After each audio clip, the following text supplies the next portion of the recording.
we had a change from my friend was doing Twitch on Sunday, so now we have to make sure OBS reads it on YouTube. So hopefully this worked out. So hi everyone, as we like to get started, and before we get into the actual stream, if you want to put where you're watching from, we'll do quick shout outs, and we'll wait for people to join in as we settle in here. So hope everyone's having a good Wednesday. Maybe it's starting. I was like, that was not my voice. Hey Anthony, how are you doing? From Massachusetts. Yes, it's working. We're all good? You're all good. Beautiful, beautiful. I brought Josh on with me today. We're going to be doing this stream together. Today's pretty easy. I'm just going to be drawing a mermaid based on the number 5. So hopefully we'll have some fun, and we'll answer some questions that you guys have. So hopefully we got some good ones today. And we do have some saved from an interview that was sent to me. So we're just going to kind of knock some of those out, and then I'm going to send them a link to the video so they can just watch the answers. I'm a slower typer. I'm not that slow, but slow enough where I don't want to be typing in paragraphs as a response to an interview question. I'd rather just like link a video and be like, hey, all your questions start here. Can talk and draw at the same time then. Anthony, hello. Felix. Hey, Missed you Felix. guys. Hi, Dardo. I really hope you do feel better, Felix. Yeah. Dardo. Get some rest. Oh yeah, I'm trying to think if there's anything else. Oh, I did want to mention I currently have a Kickstarter on my latest art book. It is about 14 days out, so you still have time to pick one up if you'd like. It is my largest art book to date. It's 190 pages, spanning all the art I did in 2019 and 2020. So if you want to pick that up, that is on Kickstarter. And then what was the other? Oh, and then for my patrons, I'm gonna be putting out a YouTube video today on how to gold leaf a drawing. So where's? Well, the lighting's way too intense. Whoa, it's glowing. But I uploaded it last night, so I just have to double check everything went all right, and then I will push it on Discord tonight, so you guys can watch it if you so choose. I think that's mostly what I got. Oh, and basically that.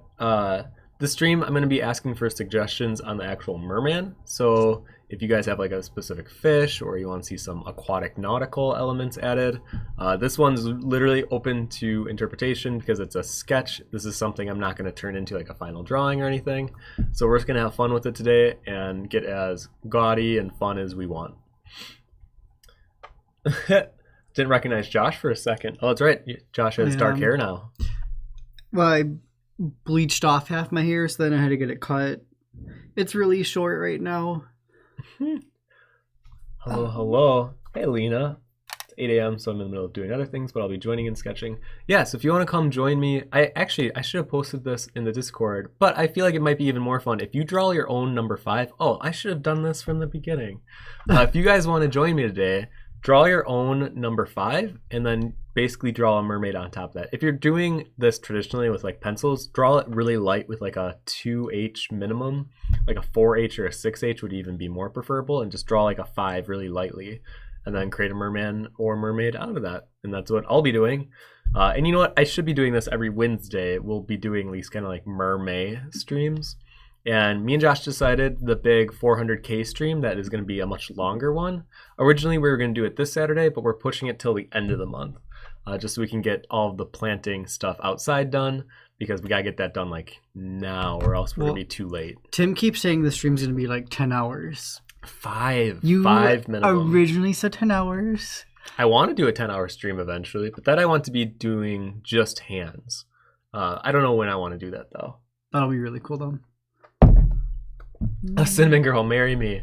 I don't know. I think Josh might have to battle cinnamon you girl. for it. And actually, today is Back our off. 3-year anniversary. Yeah. So we're gonna be celebrating tonight by going to a dinner. I don't know where we're at. Sturgios, hello from Greece. Hello, Tefalina. Lori from Wales. I will answer your question as soon as we get into this.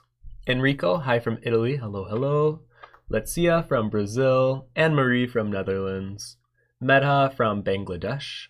Harrison from England. Oh, man, we got a plethora of different countries today. Elena, oh no, I want to do that now. I'll try the 5 technique for my yearly mermaid piece. Yeah, I think this will be kind of a fun way to do this together. Okay, so should we get started? Let's go for it. Okay, so hi everyone, I'm Timothy von Rueden, better known as Vonnart Online, and I do these weekly Wednesday streams, sometimes with my partner in crime. This is Josh. He will be acting as a moderator today. He usually helps me out, especially when chat is going live and I really want to be focusing on a drawing. I bring Josh in, and I want to thank you for joining me on these.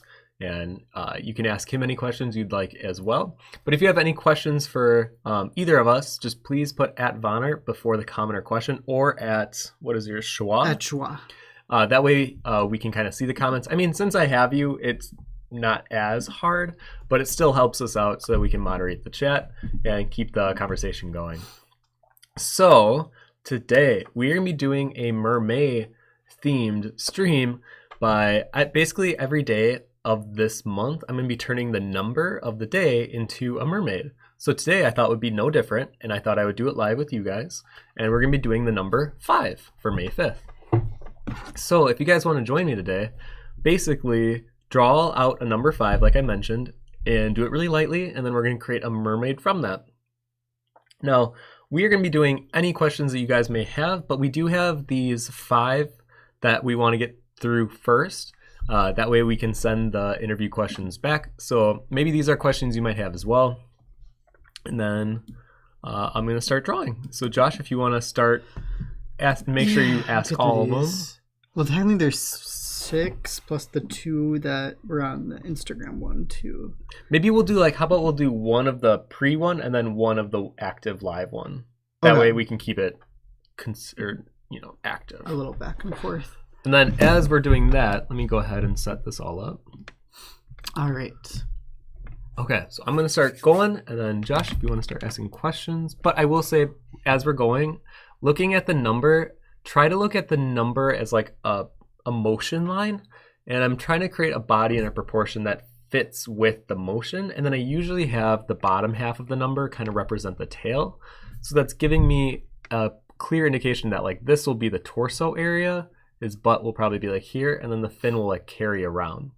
So interpret it however you will. You can even turn it backwards. I don't care how you do it, but it would be kind of cool to see everyone's at the end. So if you want to post it in the Discord below once you finish, there's a chat room called Stream Follow Along. If you want to post your results today from the stream into that, I will show off some of them at the end. I should have made this more specific at the beginning. I should have made it hey, draw a number 5 mermaid with me, but that's okay. We'll go ahead and get started here. Nice. Amy, hello. Fahrenheit, hello from Turkey. Hello. Hope you're doing well also, Amy. Jonathan sneaking in, technically still at work. Big love, guys. Big love to you too, Jonathan. Big love, Jonathan. All right, so for the first question, Tim, is what made you decide to sell prints and originals rather than coloring pages? Do you want me to read them all at once, or because some of them are I guess question I'll do 1, but there's a couple questions? Yeah, I guess split it up like that. Okay.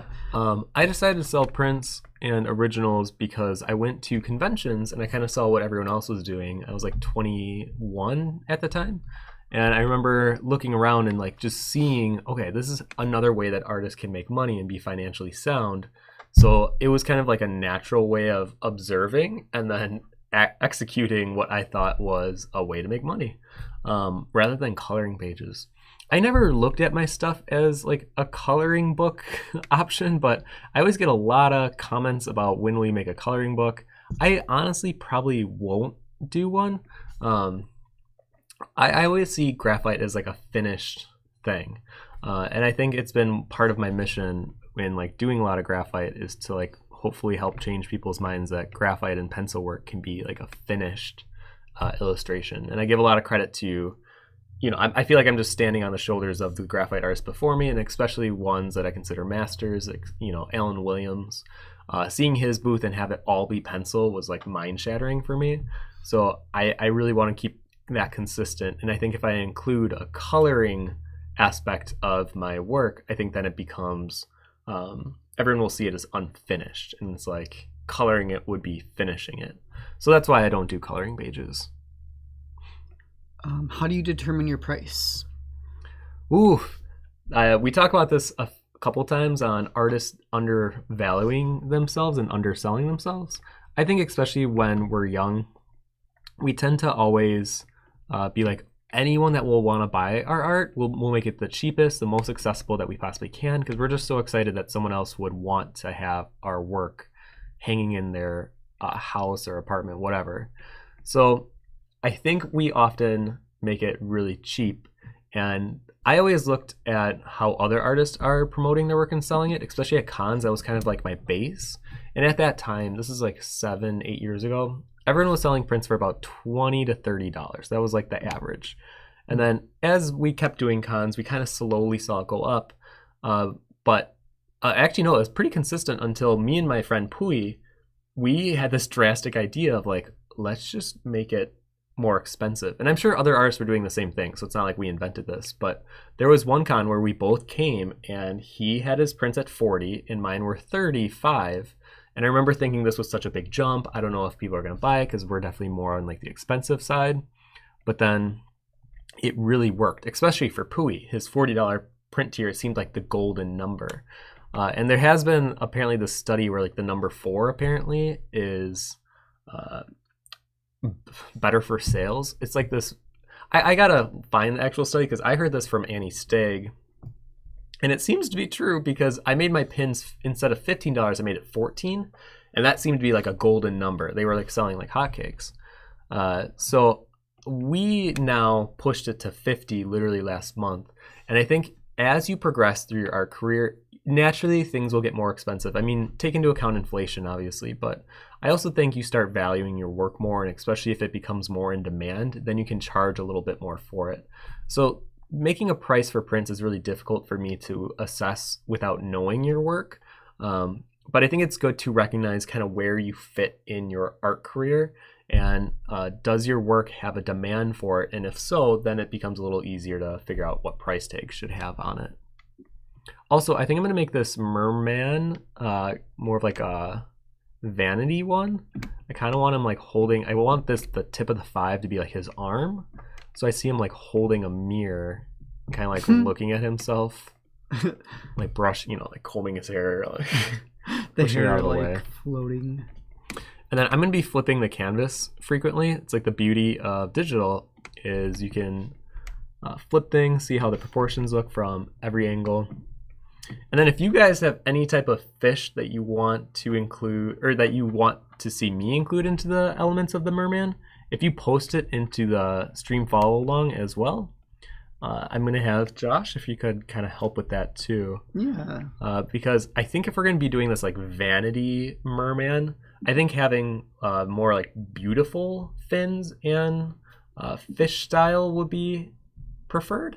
So like I'm thinking like beta, like a male beta fish, how they have like the very colorful and over the top patterning of their colors, and I'm gonna try to recreate some of that on this one. Okay, but what is the next question? So last part of the question, number 1. I have a hard time judging how much to charge, so I just pay myself an hourly rate of $18 for pencil and $20 for color, which leads me to my next question. How do you keep track of the time you spend on your pieces? Normally, what's weird is like the last 2 years, I've been actually keeping physical track of how many hours I spend on things with like a timer. So I kind of know exactly how long something takes me. But if you're talking about like freelance and charging that way, there's a lot that goes into answering this question. Because for me, I usually do a flat rate when I did commissions. I mean, I don't do them anymore, but when I did, I would usually charge a flat rate based on the subject matter and the content in which they requested. Because then I can kind of know in my head, okay, if it's like a Valkyrie in battle, that's going to take way longer than a mermaid holding a harp. So like I kind of know how long something will take me. And I definitely have a very objective mind. So I break it down into, okay, this should take me about 12 hours. So I'm going to charge about $800. You know, I think it's good to take into account your time, never undersell yourself. So I'm glad that you're already thinking about that. And I guess you could charge hourly, but you also need to give your client some kind of a foundation to work from of like, okay, I charge 18 per hour and something like this will usually be in the range of 10 to 18 hours. Like at least then they know what they're looking at, like what the scope will be. So yeah, that's how I would do it. All right. Oh, Fem, hello. Hey, you're just stopping by before another Zoom presentation that I signed up for. Welcome back, Schwa. Thank you, Fem. I missed you. Hello, Fem. Yeah, it's been a few weeks now. I've not been on for a month, right? Yeah, I think so. Yeah. Amy says, I'm moving into a house soon and I can't wait to hang up my original piece by you. Oh, yeah. That was spot. Actually, yeah, speaking of Mermay, you were one of the mermaids I drew last year. I was going to repost it after the Kickstarter ends. Let's see, Anthony. So I'm actually planning on legally changing my name to its Greek version, so it'll actually be Antonios. Antonios. All right, and then let's see. I'm trying to find if I had a question in the chat that I missed, possibly. Yes, here we go. Just Kaylee says, "Love your work so much. What medium do you absolutely love, but don't see yourself thinking you'd use?" Probably oils. I really do love the magic that oils can create in a painting, but I know it's probably not going to be something I will like dive into. If there was another medium, I've been talking about this for way too long, and I got to stop talking about it, and I just got to start doing it. Is I really want to do stained glass at some point. I even bought the light box for it. I looked up a bunch of tutorials, so I kind of know the gist of how to do things. But until conventions come back and I feel like financially we're a little more set and things aren't as chaotic in the world, I gotta kind of stick to pencil drawing and doing, you know, pieces that I know will have kind of an end purpose alongside doing the ones that are more like creative and fun. So yeah, I would say oil. I was so excited for you doing the stained glass. It'll happen. As long as I don't like die tragically, it'll happen. Yeah, let's not have that happen. All right, what are the other questions from? All right. Because I want to make sure we get through these. Yes. Yeah. Question 2. How did you build up your fan base on social media? What steps did you take? Oh. What made you decide on the platforms you choose? And then how did you make your website? And what made you choose Etsy to sell your work? Okay, well, let's break it down first. So how did I build my following on social media? I mean, this is something that I'm sure a lot of you are also questioning. It'll happen naturally and organically over time. And I always say post quality, but it's counterintuitive because the algorithm right now favors quantity. And it's easier for an artist like myself or Miles or Loesch or a lot of these artists that, you know, have somewhat of a following at this point because they can repost older work because you have like the span of years to pull from that you can just repost, and the quality is usually somewhat in the, you know, better range anyways, where if you're 17 through, you know, younger, ages doesn't really matter. If you're a younger artist, I think it's harder nowadays because you're trying to keep up with the algorithm, but you're also trying to get your quality up to speed where it can be recognized and it can be distinguishable. Keep focusing on quality. Don't worry too much about the algorithm right now, and just know that organic marketing, I think, really is the best form of marketing to like really hold true fans. Because even if we gain, let's say, like 3,000 on Instagram, a lot of those might be like 13-year-olds for all we know. They might not have, you know, purchasing power or any type of, well, I mean, then there's that whole argument of like, which is kind of gross when you word it this way, but the way that I was taught was if you get a younger artist to follow you, or just a younger consumer, someone that like likes your work, if they can't afford it when they're 13, they'll definitely be able to afford it when they're 18 plus. So you have to like look to the future and playing like a long game with that kind of stuff. But with gaining a following, I would really focus on quality and focus on work that speaks to you and have it be like authentically what you want to create. I think if you just follow what someone else is doing, I see so many like Loesch knockoffs, And you can just tell they're not really being authentic to who they are as an artist because they're just stealing so much of what worked for someone else. Try not to have that be a big worry for you guys. It usually will just kind of happen organically anyways, especially if you really are creating work that is diverse and makes you stand out. And then what was the next part of the... what steps did you take? Oh, you know what? I forgot. I didn't have Instagram and I didn't have social media when I was even in high school or even early college. My first social media was DeviantArt.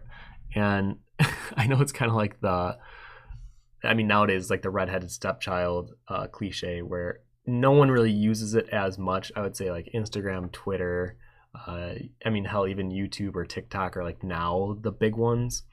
So I didn't really have the pressure of social media when I was, in my formation years of learning how to draw.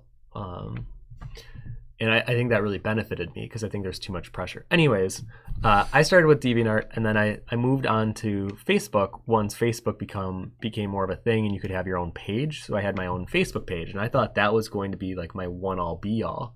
But turns out Facebook became like the joke of social media where like only adults and parents were on it. So then Instagram really took off. So my way of like finding platforms just evolved as I kind of saw things evolve naturally anyways. So yeah, I thought DeviantArt was gonna be my big thing and then that kind of died down. I thought Facebook was gonna be my big thing and then that died down. Now Instagram, and who knows, maybe TikTok or one of these other newer platforms. I don't think Artful will be a new one, as much as I know that might kind of be hard to hear. Because it's an art platform specifically for like artists, you're not going to get like the mass majority of the population on a social media platform or app like that. So as much as I would love an app like that to take off, I really don't think it will. I guess yeah, those were the steps I took. What made me decide? I kind of answered that one. Yeah. How do you make your website and what made you choose Etsy? So I chose Etsy because it was reliable and I think it was easier at the time. I didn't really know what I was doing when I was selling prints. I made books because I wanted to have books at cons and I knew I needed a place to sell them online. I didn't really know how to set up my online store at the time. I was like 22 and things like Squarespace wasn't as easy and as accessible as it is now. I mean, this was like 10 years ago. So I just had it on Etsy because it was way more reliable in terms of having the brand trust. And like people would go to Etsy and they would know, okay, well, this is a place where you buy things, where sometimes a lot of artists back in the day, we had websites that were more like blog spots and they weren't really catered to selling things as much as they are today. So that's why I chose Etsy in the beginning. But lately, we've been trying to switch into selling more on the online store because Etsy takes a cut on top of the credit card cut. So we decided, okay, well, why don't we save ourselves some money and keep more of the net profit by pushing people toward vonnart.net in the shop there instead of Etsy. But we still use both. I don't think necessarily we'll ever get rid of Etsy completely, just because we've had a really good track record with Etsy. I've really liked using it over the years. So that's why we chose it. Yeah. All right, sorry, that was kind of a long because we answer. got your shop linked to your Instagram even too, so you can see everything. Well, that's true too. That helps a lot. Josh set that up. We're now on Instagram with, I think, did you have to have a certain following number? No. Oh wait, then you can do it. I think you can do that as long as you have a website that you're selling from. It can't be Etsy. It has to link to like an actual website. So in that case, you can use Instagram literally and have people shop right on the platform there, which I definitely recommend if you are trying to gain like an Instagram following.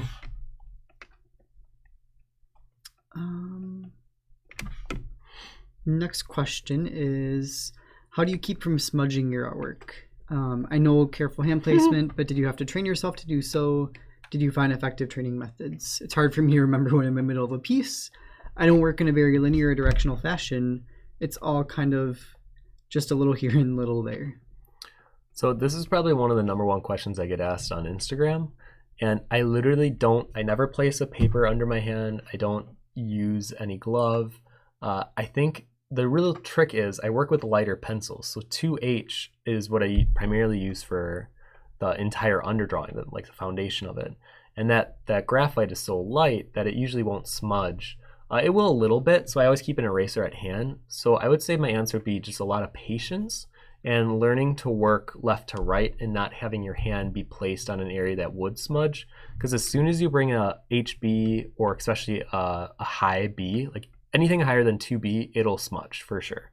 So you want to just be very conscious of where you're lying those darker pencils, because if you place your hand on it and then you're like doing rendering, yeah, you're going to be rubbing against the paper with your hand, and I do my best to avoid it.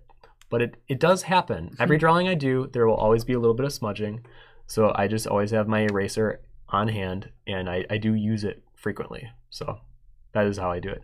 I just find that putting a paper underneath,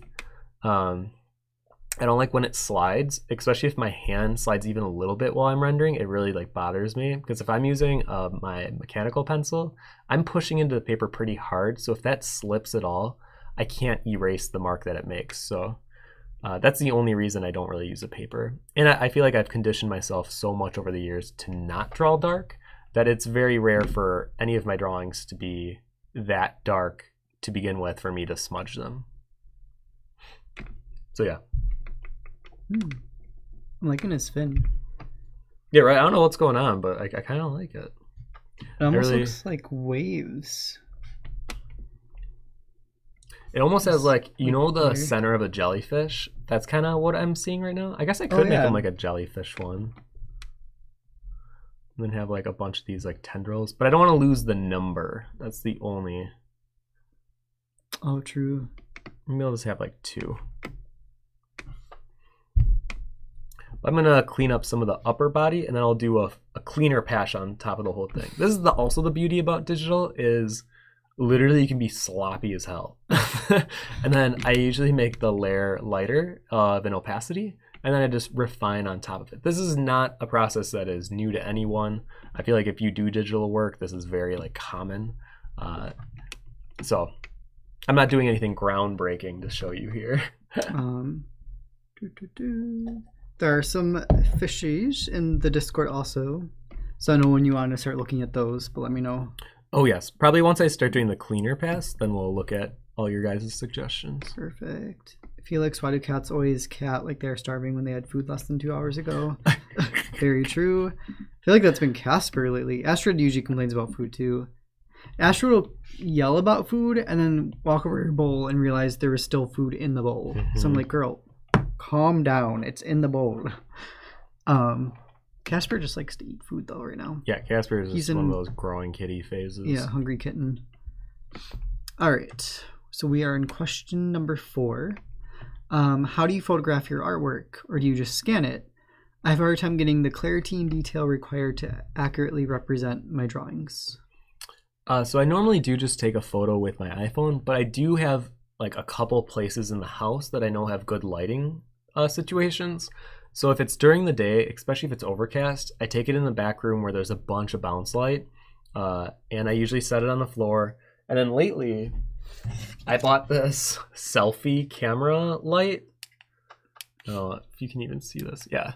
So this thing, it's supposed to go on your phone like this, so you can like take a photo. But I was like, wait a minute, you can literally turn it around, and it acts as a light for whatever you're taking a photo of. And since all my work is primarily traditional, it acts as just like a nice bounce light essentially onto the paper.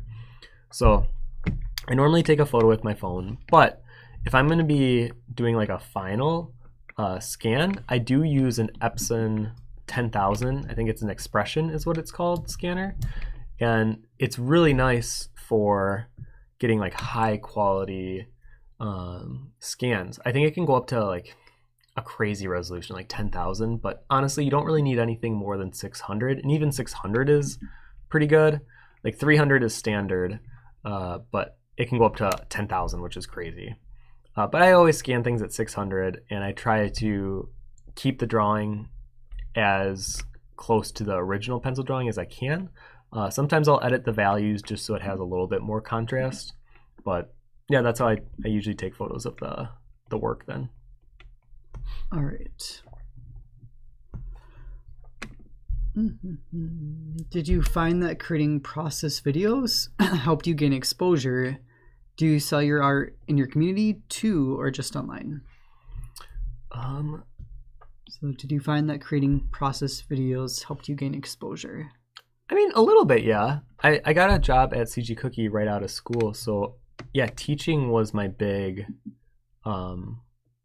like to do for CG Cookie. So a lot of like process videos, recording myself drawing. So maybe in a way, yes, but like unintentionally. Yeah. And I would say, especially now, I think video format for social media is like the best way of gaining exposure. TikTok is still a very like new frontier for a lot of artists. So if you want to kind of make it on a social platform and have it be quicker than, let's say, like Instagram and definitely Twitter, because Twitter is considered like one of the hardest to gain a following on, then I would definitely do like video format, especially with those like 15 to 30-second ones. They say that like 15 is the best one, just because of the short attention span of people nowadays. So I would definitely record little process videos, and it doesn't have to be anything elaborate. When I do my own TikToks, which isn't often, but when I do, you just take like 3-second clips of you drawing on an area that is of significance and that will be kind of fun to watch. And then you just kind of stitch it all together. So yeah. Perfect. All right. Do you sell your art in your community too, or just online? Both. I mean, obviously this last year was really weird, but I enjoy selling at conventions way more than I do online, just because you have that in-person interaction and you can usually explain or give deeper insight as to what the piece meant, or what it, especially if they have any questions about it, or if they're interpreting it themselves and you get to hear how someone else is seeing the work, which you usually don't get with an online purchase. But I will say COVID has definitely taught me the benefits of selling online, and we probably won't do as many in-person shows because we're able to financially sustain ourselves from online. But I really do enjoy the in-person selling and the connection that you can make with that. We've talked about trying to do... Oops. Ooh. There's a farmer's market area that we've talked about trying to do possibly sales at. We'll see. I still want to do it. It's just a horrible timing. It's like Saturdays from 8 to noon. Every Saturday, yeah. I mean, it is really fun to go to, though. So we'll see. All right. Last question. What do you do when you take a commission and then have trouble creating it because it ends up being less inspiring than you initially thought? I hate to say this, but if I can, I'll cancel it. I'll usually give the money back. We've done that twice now, where if I just know I'm not feeling it and I can't give it the best work that they think I'm capable of, I don't want to be disingenuous, so I will usually actually give the money back and cancel it. But I mean, if you're in a, I should say though, if you are in a position where you can't cancel it, you are going to have to push through and probably do a lot of research on whatever the subject matter is that you're trying to create, and really look at what isn't successful in the piece, and maybe ask your art friends or just the community in general, or even social media, on like any tips, any critiques that could be given, because I guess that could be seen as like a stage of forced improvement. Because if it's something that you're uncomfortable drawing or don't usually draw, it kind of creates this opportunity then for you to get better. And they say that we only truly progress as artists when we're being challenged in some way. And that's why, I mean, Josh sees me be self-critical all the time. And I think it's because I have that notion of, if I get too comfortable, I'm not really growing anymore as an artist. So I'm constantly trying to push myself, hence why I'm doing the 5-foot drawing now. And it can be frustrating, but just know that that frustration is good. You know, they're called growing pains for a reason. Mm-hmm. So just keep that in mind. All right. And then lastly, how do you remotivate yourself when you lose interest in what you're drawing? Man, I've been having that recently with a few different pieces. I have my Hollow Queen, which is sitting right there. I have my 5-foot drawing, and then Swordplay, which is like an ongoing background noise in my head that I always feel guilty about. Honestly, you kind of have to just make the time for it. And I don't even have any good excuses for why I haven't done it myself, besides I haven't made a priority. And I think we're too easy on ourselves nowadays, where we're like, we allow ourselves to take breaks or push it off till tomorrow. And I think I've been watching a lot of these motivation videos lately too, because they're just kind of they're reminders of like why you want to do these dream projects. And by pushing it off, eventually, if you push it off long enough, they'll go to your grave with you. And like that scares me a lot, because then I feel like it was an idea that a lot of these characters to me feel really real. And if I died never doing these projects, then I would essentially kill these characters with me and no one would ever get to hear them. And that could be a little bit of ego talking, that could be a mix of things. But I would say force yourself to make time for it every day if you can. That's what I'm doing with my 5-foot drawing. I realize I have too many things on my plate, so I'm trying to like clear things out one by one. As soon as June rolls around, I'm going to be working back on Hollow Queen, because I just want that done. I think I have too many distraction pieces on my plate, where it's very easy then to turn to a smaller drawing and do that instead, because it has more of a gratification that you can get instantly on social media, where some of these bigger drawings or bigger projects don't have that same level of gratification in like a quicker pace. So, ooh, that eye is way bad. So that would be kind of my advice for that. Just know that there are days where it's tough and it's tricky. I'm there all the time with you guys. Just make time for it. Set a timer. That usually helps me. If I know I only have to do something for an hour, anything becomes kind of doable in an art world sense. Even writing a big book or doing a 5-foot drawing that you know is going to take a while, or doing a 78 tarot card deck. If you're just doing it for an hour a day, it sounds way more manageable. And what was the... Oh, there was a quote I heard recently that was really good, and it was basically about how true success isn't measured by what you can accomplish in a day, it's by the little things you can accomplish over a year. And I really like that specifically for people in the creative field, because I think it's so easy to want to do quick digestible pieces when it's more difficult to do these bigger pieces that you know will be harder to post on Instagram and not get that same sense of satisfaction. So I feel that. Anyways. Nice. Well, I can just keep rambling, so I'll keep going on. Yeah, I feel like for you too, you're trying to just work on, I mean, that big one, the big underwater one, I think it's just going to take a lot of time. It's a lot of dedication to it. I had a weird breakthrough yesterday, though. I don't know if you want to... I'll do a little tangent, but we watched this film called Seaspiracy, and I mean, it's a little preaching to the choir, and I've been vegan for almost 5-6 years now anyway, so I'd always get just kind of frustrated watching these, and I get like really disappointed and like disheartened, and I never feel the best after watching these. And even though some of it might be what's the word I always use for how you describe things? Embellished. Yes. I do sense that there's a lot of truth to them, and I just feel this like weight of disappointment and hurt, and like I'm frustrated and I don't know where to put it.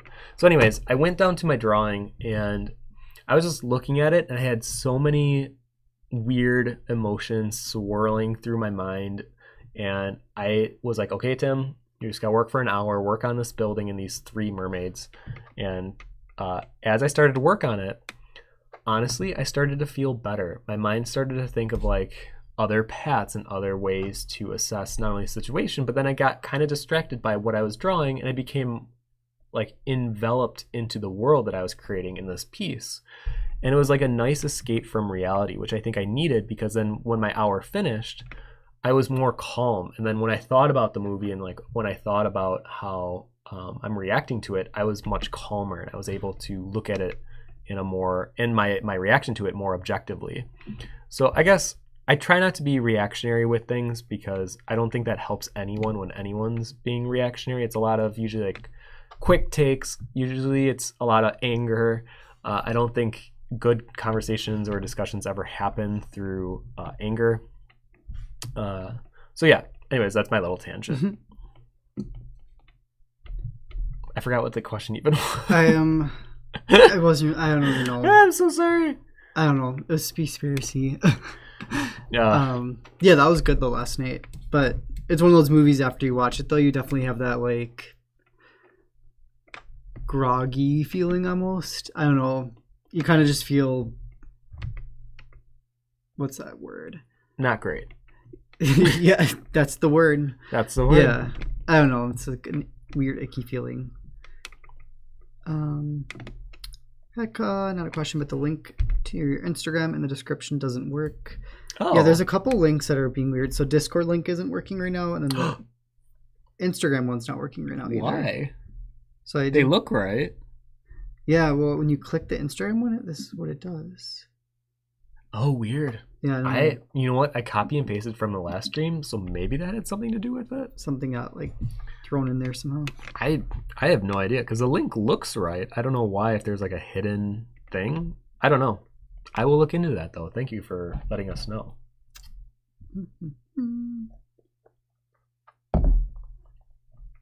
I like how he's posing for the mirror. Right. Gorgeous. I must need like a hand pose. Oh yeah, let me see what you guys are posting, and then maybe I'll incorporate some of that into this merman here. Yes. That arm also feels horrible. Sometimes when I look at anatomy things I do, and you can tell something's way off, and you're like, well, what's going on here?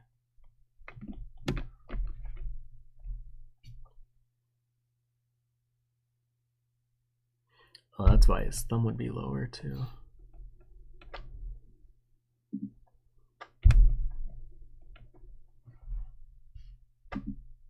Ooh. Got a few recommendations. Oh my god, is that mantis shrimp? Those things I think have the craziest eyes in the world. They creep me out. They kind of look like headlights. Actually, can I borrow your phone? I seem to take a picture of my hand. Oh, yeah. Oh, there's my drink. It was behind my laptop all along. Which I don't want to do that here. This. When in doubt with a hand reference, just take a photo of yourself.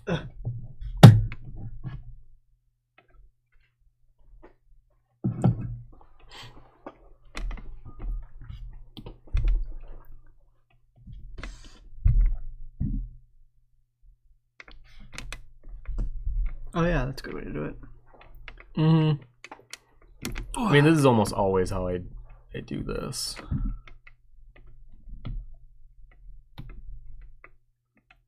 But yeah, is there any other questions we got?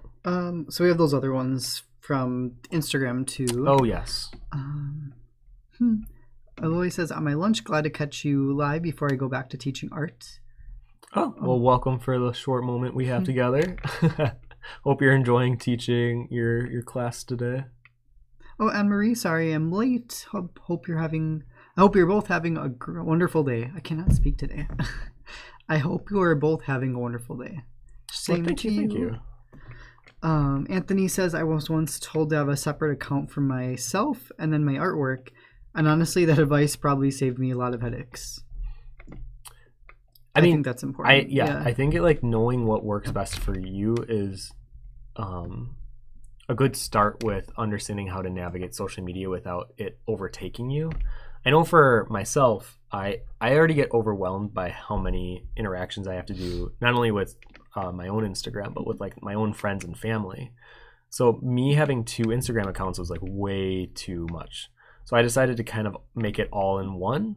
But I recognize though what works for me will not work for everyone. So I'm glad that you found what you knew worked for you to like stay active on Instagram without it being overwhelming.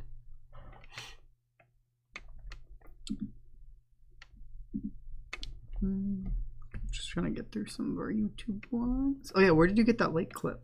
Is that Amazon? I found it was kind of embarrassing, but I watched a movie called Fake Famous, and it was talking about how to gain followers on Instagram in like a non-genuine way, which it was recommended to me on, I think it was HBO Max, or was it Hulu? It was one of the two. I think it was HBO Max. Yeah, it was on HBO, I think. And I watched it, and I was like dumbfounded. I know I talked about this on a stream before, but like you can buy 10,000 followers for, it was like $117, but they're all bots. None of them are real. And the more that they explained what was like happening, I was so grossed out, and I was so taken back by this actually existing. But anyways, at one point, the girl that is one of the 3 like subject test examples, she was taking a photo selfie, and she had this clip to her phone like this, and it looks like this. So this is what it's supposed to do, and she was doing like this. But in my mind, watching that, I was like, oh, I could literally just flip it around. So it's funny where you get inspiration from. Have you used it for a selfie at all or no? No, I never take selfies. Oh, really? Josh's like, really? Real? Do you want to do the hair pose since I don't have a mirror? Oh gosh, yeah. So basically with your right hand, you're like holding a mirror. And then with your other hand, you're having your hand out, like, but like a pretty hand. Like roll down the sleeve. This is why Josh hates when I direct him with photo shoots. Because I think Josh is a very pretty boy. But I think modeling is a little stiff for Josh. Oh my god, yeah. Alright, hang on. Alright, one hand with your mirror. Oh, acting, performance. Oh my gosh. Okay. Alright, this hand out. This has a mirror. And then this hand you're like, wow, I'm so beautiful. But like, muka it. Oh, that's actually pretty good. Okay, now turn your whole body. I can't move from this because this is best you're gonna get. Try to turn this a little more inward. I feel like I'm doing, remember Rose in Titanic where he's like, just put it a little. Nope. Fingers, try to make more extended. Yep. There you go. Okay, good. Oh my god.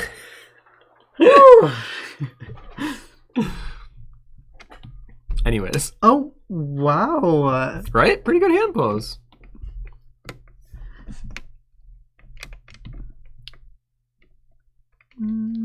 All right. We probably can get to those Instagram ones then too. Those other questions. Let's knock those out really quick. Hang on. Alina, I just used Seaspiracy for a media unit with one of my classes, and based on the project they did on it, it seemed it had an impact on them, which was good. It definitely had an impact on me. Yeah, definitely. It was... There you go. Oh, no. I think the... just not eating fish, but that's a whole nother... Yeah. Well, every June I try to do a Woodland Youth drawing where it's like this character with his pet pig, and usually I try to be informative of like something you guys can try if you want to try more plant-based and give recipes or whatever. But this year I really want to do a big piece that's nautical themed, and even though it'll be all about trying alternatives to fish, I really want all the donations from the print, like all of it, to go to, there's this little animal rescue sanctuary near where we live, and we actually rented the Airbnb that they have like in their yard last year, or no, 2 years ago, because COVID. And it was cute. They took us on a tour and met all the rescue animals and met their little boy, and they were just so nice. And last year I think COVID really hit them hard, and since admittedly we were hit pretty hard with COVID too, I wasn't sure I was going to pay for everything. So even though I saw that they were really hurting, I wasn't able to do as much as I wanted to, or anything at all, if I'm going to be honest. And it eats at me. So this year I want to do a really big print. I want it to be really full of like marine aquatic life. And then I want all the proceeds to go to them, but I don't want to tell them, and I can't tag them until the end because I want it to be kind of a surprise. So for those of you who have been following me for a while, my Woodland Youth series is going to happen this year, and then we'll do probably like we're going to go visit them and then hand them a check. And we should stay there again this year. Well, that's what I want to do. Yes. And then when we go there, I want to give them the check and be like, oh, by the way, I really appreciate what you guys are doing and blah, blah, blah.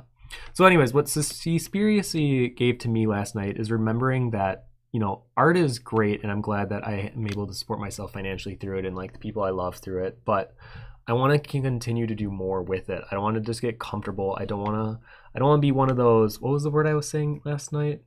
Comfy or cushy. Cushy, yes. I don't want to be a cushy artist that just buys like Rolexes or things that I really don't need, and just to flex on other people and show off what I have and like have a big house or whatever.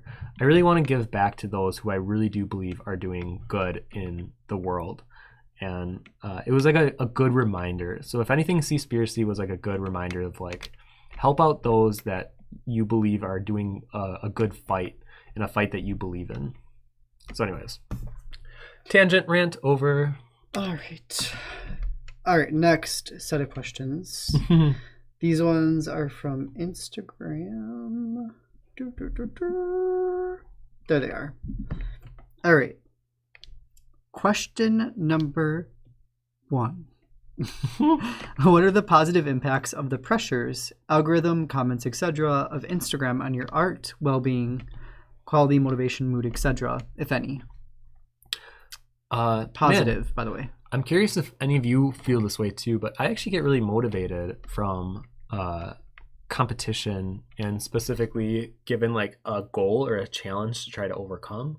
So I've always seen social media as like a game. And I always talk to my friends about it like a game too. And I think even making money in like the business side of art, I try not to take too seriously, because then if I get too enveloped with it, it'll overtake my world. And my world is, you know, the people around me that I care about. Doing art, like actually drawing, is something I enjoy doing like to my core. So I don't want that to become so internalized and associated with making money, because then I don't think I would enjoy it anymore. So when I look at social media, it's the same kind of parallel, where I don't want to look at social media and be like, okay, my only goal is to gain followers and I don't care how I get there. I think it's good to set goals of like, for me, I want to hit 450,000 and then eventually 500,000 and then eventually 1 million. But I don't want to take the steps that don't feel right to get there.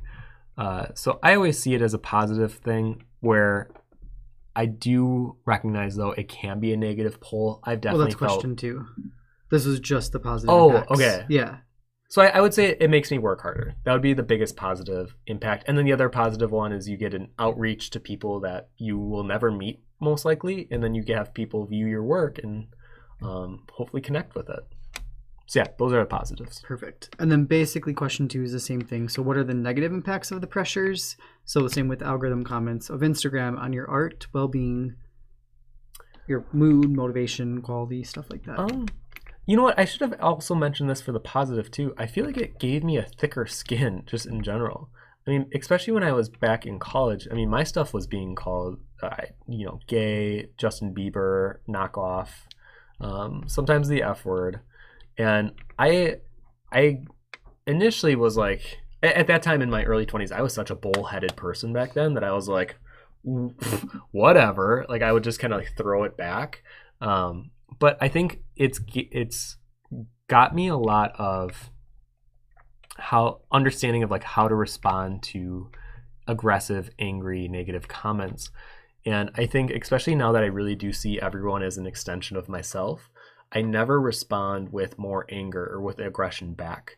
So if anything, a positive on the pressure side is it gave me the tools to have conversations with people that have very different opinions from me, especially with like veganism or being gay. And I can try to see where they're coming from with it and try to understand why they believe that to be the case. And oftentimes, if we really don't agree with each other, I'll just leave it at that. I'll be like, you know what? I think this is one of those things where we're just going to agree to disagree. I hope you have a good rest of your day. And like, then just move on. So I think that was another powerful positive that it gave me. Negatives, I think these are way more obvious. We all feel stress of social media and being addicted to it. I think there's a pressure to perform maybe even better than what we're capable of doing, which can be negative. And I think our self-worth and our value in our own work can be diminished when we put too much value in how we're doing on social media. So those, I guess, would be the big negatives. And I think really recognizing that social media is just an outlet for you to post your art. It doesn't have to dictate and run your life.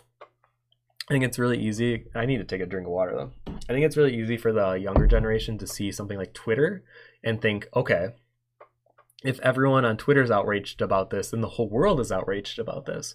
But in reality, Twitter is like a small percentage of the entire population.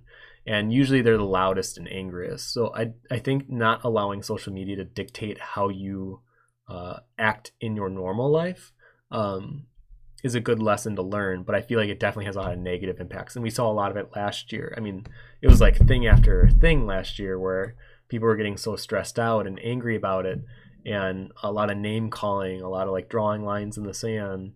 So I think it's just coming back to yourself and like your secular family, friends, and your community, and making sure that you're having a positive impact on those first.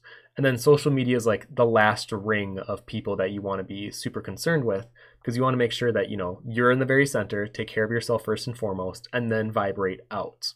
And that's the way I would look at social media. And don't put it on your inner ring. It is not your inner ring. All right, I need to take a sip. Yeah, I think Also, I'm going to clean this up. kind of what we were saying last night too. I think about how sometimes you want to work on bigger pieces too, and there's always that little bit of like, but this isn't going to be going on social media for a while, or there's that little bit of it too. Yeah. And I think sometimes, yeah, with your kind of like your dream projects, like you say, I think sometimes those can be thrown to the side just because you're not able to get those things out on Instagram. So it almost sometimes can feel like a waste of time to you, maybe almost. Where I do feel like I've been conditioned by social media in the way that I produce work, and it's like, how can you not, you know, live in the modern age and have it be an influence on, you know, how you do stuff. And I was talking to Josh last night about how I want to make sure that I'm not letting Instagram and these social media platforms dictate how I do work. You know, I think it's good to be aware of your culture that you're in. So we're in like this 21st modern culture with social media and internet. So obviously I'm adapting to it, but I don't want it to run my life in such a negative way that I don't enjoy doing art anymore. Yeah, I would agree to that. Well, that wraps up all the other questions we have. So now we can stay on the YouTube chat. So any questions you guys have, make sure. Patka says, wow, that's a wonderful attitude. You're not only an amazing artist, but also an amazing person with a little whale. Oh, how do you know I'm not just making this all up? This all could be off the cuff. I don't actually act upon what I'm saying. But no, thank you. I think if there is something that we also talked about last night, I want to make sure that however things happen with myself, with the art world, or whatever, whatever happens, like to stay grounded, to stay rooted to those that are close to you, to try not to impress people that you don't even know. There is very little satisfaction and a return from that. I feel like it's very hollow. And if anything, the only thing you should be impressing your friends with is just being a good person. I promise you that will carry you far more than like any Instagram following or anything that I've experienced in my life. That has been the one consistent, is like being a good person to other people, or trying to be a good person to other people. It doesn't always work. it's kindness. I mean, because there have been artists I've met that you see their work at first and it's gorgeous, but then I start to get to know the person more and they're just not either a very nice person or they just treat people disrespectfully. Mm-hmm. And it almost changes how I look at their work even then too. It doesn't look as good. Sadly. Yeah. Yeah. I think just in general, kindness does go a long way for every aspect of your life.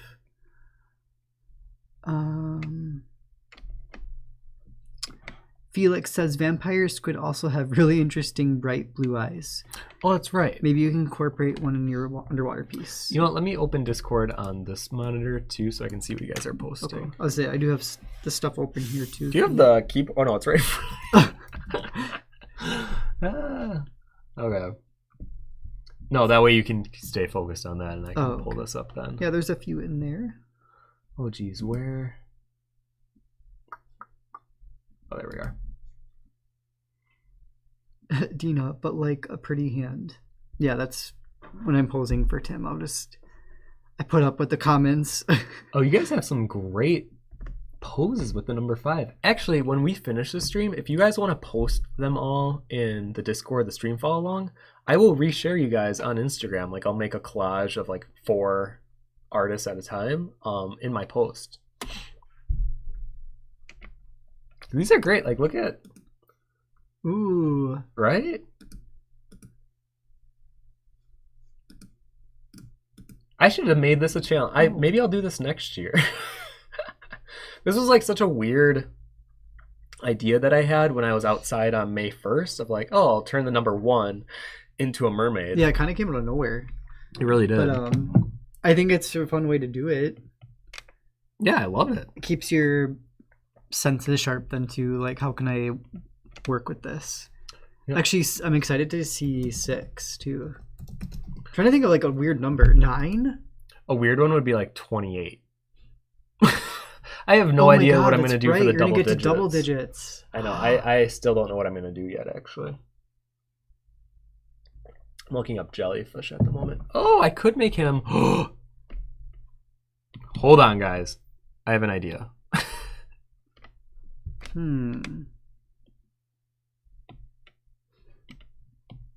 Oh, Amber. Hello.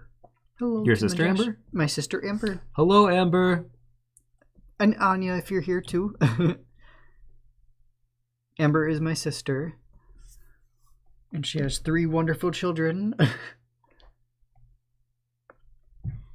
Okay, so you know how... Or let me make the 5 smaller too. So you know how I was going to use the jellyfish as my animal? Okay, ready for this? Tim? We might not go this direction, but I kind of want to at least try it out. So imagine, hold on. Tim? Imagine if he has a huge hat thing. You know what I mean?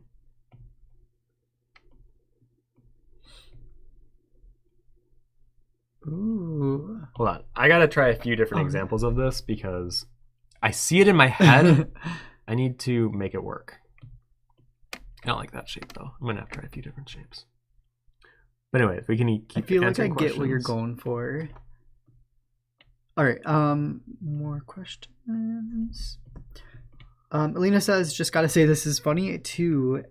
This is funny to listen to after reading 10 essays on social media's effects on teenagers in the last 2 days. Oh, I'd love to know what some of the effects are. Because I'm just riffing off of my own perception. I'm not going off of any study or... Well, I mean, after watching that one, Fake Famous? Yeah, Fake Famous. Oh, that was so bad. A lot of it too are these... Every single one of them almost was like... kind of thinking they're important. There's like this level of they feel... which is you was like I deserve a chance. Much. I mean, yeah, I kind of was in and out, but a lot of them felt though they have like this importance or they have a message they can share with the world, and there's like a very focus on that, I guess, with a lot of them. Well, it's funny. The 2 guys quit. They actually didn't follow through. The one guy thought it was so inauthentic that he was out. And then the other guy couldn't handle it because the stress and anxiety got so high that he quit. So it was really only the girl that stuck through it all the way through. Oh, wow. But yeah, I think that was kind of the main lesson is we got to stop individualizing ourselves so much to the point where we are forgetting that we're like part of this larger human race. So yeah, that was definitely explored where everyone was kind of grossed out by the sense of like, I'm important and you should follow me because I'm important. Because there were like fake photo shoots in airplanes that weren't real. It was just like a wall with a chair and a window. But it was like, these are real places that you can go to and take photos of yourself like in a plane, which it still boggles my mind that is something that happens. Or like fake cars that people, or not fake cars, but like real cars that someone bought and rents out to people to take a picture inside of it as if they just bought it. The airplane too, like the fake airplane. I can't believe that's actually a thing. It's crazy. They missed their Uncle Josh. I miss them too. Anya's drawings are so good though. She's been really improving. My niece draws a lot, and she's getting better. Anya's 10 now, right? So, yeah, she's doing really good though. Because you started drawing when you were a baby, right? I honestly couldn't tell you when I remember the first time I drew. It had to be really young though. You know what? I don't like this jellyfish idea. I thought I did. I do not. I like it. Nope. We're moving on. No. Well, I guess another drawing then. You could definitely I'll do that one. Then. Stella says, I already love it. So glad to be here. What inspired you to draw this tail? Is it a jellyfish? I just wanted a fish tail that felt more vanity driven. So I was thinking of like a male beta fish and having those kind of like fluid lines throughout it to kind of carry the entire body. I don't know if I like what I did here though.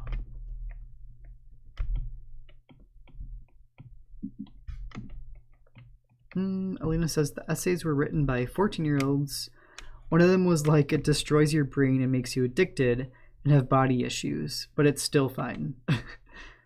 I mean, I think it's going to be very natural for a lot of like body issues to happen regardless if social media exists or not. I mean, this happened even while we were in high school, or at least when I was in high school for sure. I mean, it'll happen regardless, because if you see a celebrity, if you see movies, if you see magazine covers, I mean, it's everywhere. I think social media just like shoves it more in people's face. I think that's probably where it becomes an issue, because it's, well, and it comes with the addicted part too, because then I think it gives people they just keep scrolling. So it's like they're already kind of having these issues, and they just keep scrolling and scrolling, and then it's like this constant comparing. And I think that's probably where it becomes dangerous. And I do think the addiction part too is a little scary. I mean, it happens to me too. Like sometimes you'll pull up TikTok for a second and you like want to look at something, and then you're on there for, it's 30 minutes past, and you're like, oh my gosh. I mean, there's times I'll get off it and I'll be like, it's been 40 minutes, and you kind of walk away and you're like, you almost didn't realize it was that long. Yeah, so that part makes it a little scary. But actually, the nice part is on Apple, you can actually set timers and have apps lock out. It's a built-in thing on the phone. So I do that now with Instagram. I literally lock my Instagram at 30 minutes a day. And like after 30 minutes, it cuts off the app. I mean, you can override it, which I've done a couple times, but it is kind of nice to have though. Wait, but then what's the point if you could just override it? Well, technically, because then you feel more guilty. Because it cuts the screen off. So like physically, whatever you're doing, it just stops it. Oh, okay. And then it pops up. So it kind of lets you know, oh my gosh, I've been on this for 30 minutes already today. It's like a good reminder of how long you've been on it.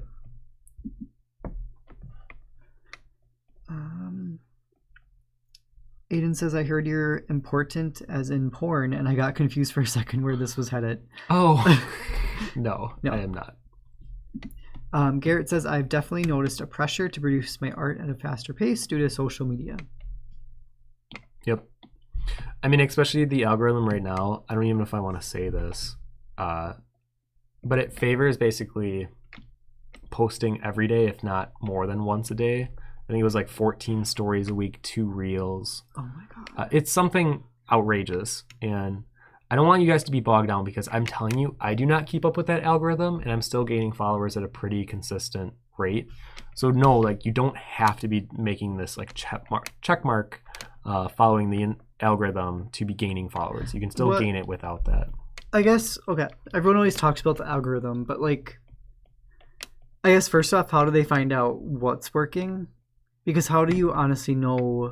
Is it just by looking at like the stats of what's giving you more likes? Or honestly, a lot of the time it's word of mouth, because I found out a few things like with like stories, I found out you could hide hashtags in it from Naomi. So like you find out like tips and tricks about the algorithm. And a lot of times just a Google search. Oh. You can usually find, I mean, it's kind of buried, but the problem is it's evolving constantly.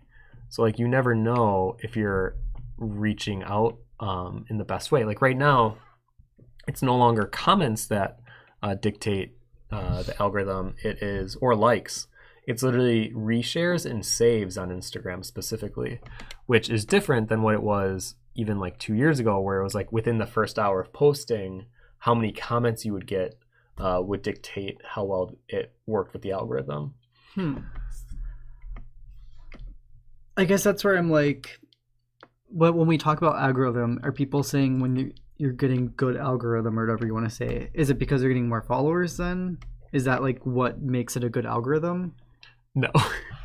It's like finding out what the algorithm actually is. So I like, know that, but like then what's the result of you working with the good algorithm? gaining more followers. Okay, so that's like, okay.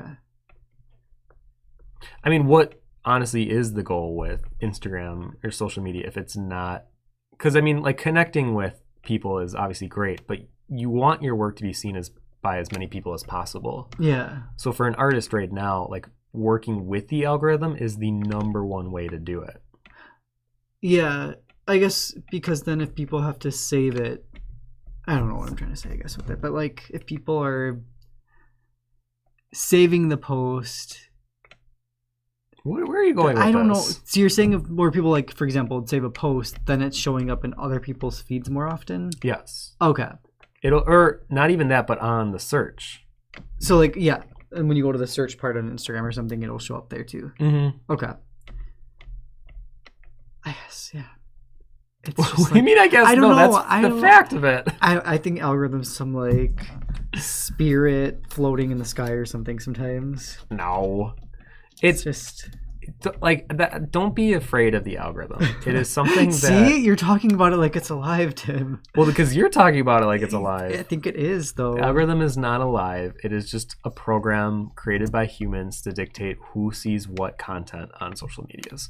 So like we just see it as just that. It's literally a programmed code that you want to work with. Gotcha. That just changes once in a while, depending on how it's feeling. Sadly, it changes a lot all the time. So I Almost like it has emotions, Tim. oh my god. Well, you got to remember, a lot of these coders, I mean, they're working every day. So like, yeah, if they change something in February, well, from February till today, what have they been doing? You know, they're looking at statistics. They're looking at how do we improve the algorithm, and that's why it's changing constantly. Interesting. Well, I mean, obviously, I don't know all this like to a T either, but I think I have the privilege of not needing to care about it as much anymore. But definitely in my like younger years, yeah, I was pretty on top of like finding out what the algorithm was and trying to stay on top of it. Astrid, come here. Don't come sit with everybody in the stream. All right, let me see what other questions we got. oh nope, she doesn't want. She's leading me somewhere. How do you find the info on the algorithms? From Garrett. Honestly, it was easier back in the day. Now I kind of have a group of friends that are still kind of actively involved with figuring it out, so I kind of just take their word for it. And usually they're right. I feel like maybe there's a lot of trust that happens with it. But you can try deep diving Google searches. Otherwise, I know asking your fellow art community is usually the best way, because there's always going to be that one person that's like really obsessed with understanding the algorithm. And that's the person I usually go to. And I mean, if you're that person, you'll find ways. You'll figure it out. But it's not easy. I can't even tell you exactly how to do it nowadays because I haven't looked up the algorithm process in years. I'm so focused on just posting the schedule that I've kind of created for myself that I rely on that now as my main source of like how to gain followers. I think at the end of the day, that's probably just the best way. It's less stress on the person, so I think it's less stress on you. And I think as long as you're being consistent and putting out stuff that like is meaningful to you, in time it works out I don't know. That's why the algorithm thing I think always confuses me, because it's like maybe there's some results from it, but are you really going to see that much of a like result? I don't know. Well, you know who's I a good don't know. example is if any of you follow Devin L. Kurtz on Instagram. I mean, she went from like, what was it, like 300 at the beginning of the year to now she's over 450. So she gained over 150,000 because she is playing the algorithm right now. She's posting daily. She does the reels. I think she does more than 2 a week. I think she does like 4 a week. And then she does the stories that she needs to do per daily, what's necessary. Oh, so she is kind of like... So it does I guess. work.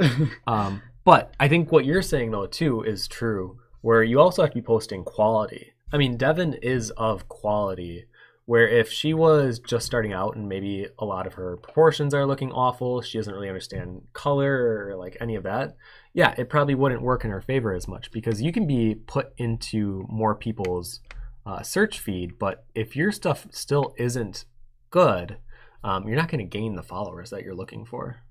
Yeah, I think that's where more like the algorithm talk is always hard, because it's like, especially if you're starting out or you don't have that much work yet, it's going to be so stressful for you trying to sit there and keep up with all that. What? Astrid is being so strange today. So Astrid broke out. Somehow she broke up our house. Yeah, this we morning. woke up this morning and then I was still sleeping. Tim came up and was like, "Hey, the door is open and Astrid's not in the house." And now since she's come back though, so she came back, thankfully. This is the like first right time, away, too. Yeah. This is the first time she's ever like just been out of the house without us knowing that she left. She's growing up so quick. But now she's like really playful and friendly this morning. And then she was all snuggly, like I think she what is she doing? She's just tapping a little thing around. Oh. She like found a little thing on the floor to play with. Oh, she's pouncing at it. Oh, she's being so cute. Yeah, I don't know. It's like reignited this energy in her right now, though. Maybe she had an adventure this morning. But anyways, what's another question I can take? Okay, sorry. Let's see. License says, "Can you please speak?" Oh, Jim. Oh yeah. Gosh, Hey, it's Jim. been. I'm actually adding that to my thing so I don't forget Jim's name on there. Jim. All right, Jim says, "Can you please speak a bit about your approach to lighting and shading? I feel like a lot of time your light sources are ambiguous and you don't have a lot of high contrast areas." That's true. I don't really work with a set light source anymore. I've learned that I find more fun with contrast shading rather than like realism lighting shading. So sometimes I'll still give form shading where it's like, you know, the outside is darker and then I'll push things to look more three-dimensional, but the light source is more ambiguous, like what you said. So even for like something like this, I don't have like a light source in mind where it's like overhead and it's gonna be slightly in front, so then the lighting would look like this. So then it would be lighter like here, and then it would kind of pillow out. I used to really do realism, but I've really given up on that the past like 6 years specifically. I really have fun like pushing dark values. Like even here, you can see how I'm starting to do some of the like dark against light. Astrid, are we gonna put you upstairs? Okay. No, she's in the couch. Come here. Get out of there. Don't hide behind the curtain. So yeah, I think when I do lighting, it literally isn't realism at all. It's just I create form through depth and contrast, and then I'll like have targeted areas where I really want to push contrast, like you can see some of it here. But that's kind of how I do it now. I really like graphic artists from back in the day. Muka is obviously a big one, but also Harry Clark has been a huge inspiration for me lately. And if you look at his work, there really is no sense of lighting at all. And I'm finding so much more comfort in that type of style and look. But that's not to say that that's right for everyone. Like what I find appealing and what I look for in an art piece shouldn't dictate what you should be looking for or how you indicate light. So if you really like realism lighting and you want to show, I mean, there's some really cool ways to show lighting in pieces. Do it. But then I would look at artists that are also incorporating more of the sensibility of light in their work. Like mine probably isn't the best for you to look at as an example. So yeah, that would be my advice. Yeah, you do love that, like, not super realistic lighting, but it's still... It's not realistic at all. Because even the, like, you love WoW, the lighting in that game, because it's very, like... Actually, so Pixely World of Warcraft almost? is a good example because they Yeah. literally have zero lighting. There's zero lighting in the game. Mm-hmm. And like maybe you might have like a drop shadow under the character, but all the textures are hand painted. And I think that's like the biggest difference to me is like, what's a good game example? None of you probably know Dissidia. I guess like old Wind Waker versus new Wind Waker, where like new Oh has my like God, balloons on everything, or even the new Pokemon Snap. Kind of frustrating because everything's realistic lighting, and I actually like when things are flat and painted. So I think World of Warcraft was such a surprise for me because it is gorgeous because everything's painted on, and that's honestly my favorite look in art, because I think if everything's too rendered pretty like a photograph, I remember this one artist, his name's Sean Andrew Murray. He told me that why would you do art that looks like a photograph? That's what they have cameras for. And I remember that stuck with me really heavily because I definitely did more realism back in the day. But now I'm kind of having more fun with the way I do my work and art in general. And I don't have to conform too much to like the standard that realism sets. That's to say, realism is gorgeous and artists that do it. It is a skill and it is a dedication to it. So I'm not trying to knock on it either. I think it's just you have to learn who you are as an artist and what you genuinely enjoy. And if you don't enjoy doing it, why are you doing it? You know? And for me, I like taking from realism, but I don't like implementing it everywhere into my work. It's just finding what you really enjoy. Mm-hmm.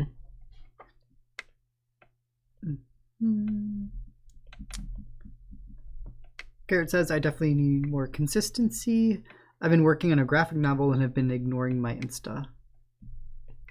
That happens. I know one of my friends, Naomi, she's been working on her second book, and she isn't able to post as actively as she normally would.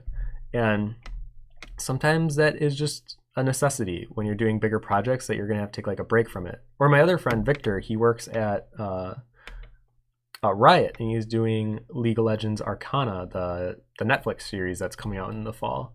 And he hasn't been able to post any art from it, so his account looks kind of dead. But in reality, it's because he's been working on what's the contract obligation where you're not able to share anything? A non-disclosure document. I want to say NFT, but I'm like No. I'm like getting it all mixed up. Isn't it NDA? That's NDA. it. Non-disclosure agreement. Yeah. Yes. So that will happen. So I don't beat yourself up too much for it, unless if like it's really affecting either your sales or your energy. Then I think it's good to, okay, maybe I should take a break from this bigger project for like a month or two, and then do more things I can post and regain my composure, and then get back into it. What are some of your? Vita says, what are some of your inspirations for your art subjects? And or technique. Art subjects. Someone just messaged me how they were so happy that I was drawing pretty boys, because they're like, oh, all of my Instagram feed is always pretty girls. And he's like, I'm glad to see a change of pace and seeing the other gender represented. So I would say that was kind of one of those like, oh yeah, I do draw a lot of guys lately. And I think it's because obviously I'm gay, but also I think the male like subject matter isn't depicted as much in more of like a pretty sense. It's usually like muscular superhero. And I think it's kind of like one of those missing gaps in the art world are more like sensitive, flowy looking male subjects. So I would say that was an inspiration. But usually it's like however I'm feeling when I start a piece. I don't really dictate, if it's gonna be male or female or whatever going into it half the time. It usually just kind of evolves as the piece evolves. What was the first part of the question? What are some of your inspirations for your art subjects? Oh, movies are huge for me. And then also the natural world. I think it's very easy. I mean, even looking at these pictures of jellyfish and then immediately like, oh, it would be a cool hat and like maybe the strings would be around. I think it's really easy to see something in nature and then interpret it in a different way that could be used for like a character design. I mean, you do that a lot. Because even we have a tree in the backyard that was struck by lightning, and you literally did a drawing of it. Mm-hmm. I think it's very easy once you condition yourselves to create characters out of what's around you and how to see it a little differently, then everything in the world becomes inspiration for I don't like that finger for your character work. So yeah, always don't overlook anything. I mean, even sometimes I'll make soup and the swirls in the top of the film of the soup are really inspiring with the look of the waves and the way it swirls around each other in the oil. So you never know where your inspiration can come from, and just always pull that into your work. Do you have set hours and days of the week that you post on which work better for visibility engagement on Instagram? I've heard about it, but I have no idea if it's worth diving into. This is always a question. So, okay.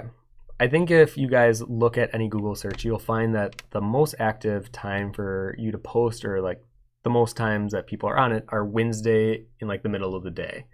And yes, that's true. And I think a lot of the times in that artists think that means you have to post in that time period.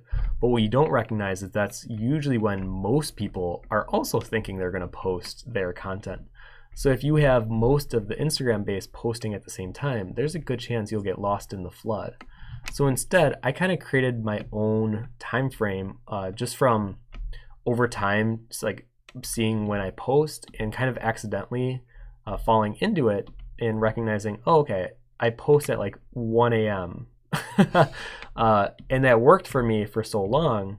And it wasn't until I started to learn about algorithms and when to post that I started like messing with it and starting post at like Wednesday at 2 or Thursday at 2. And the post wouldn't do as well. And I think it's because I was conditioning my followers to see my work at a certain time. So unintentionally, I created a time slot for myself that works well, but that could just be a placebo that I've given myself and I think it works well.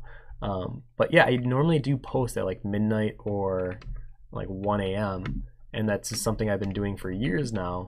And I think it's good to understand that what is the best time is going to be maybe not what the research says, because that's usually the most active time. That doesn't mean it's going to be the best time for you to post.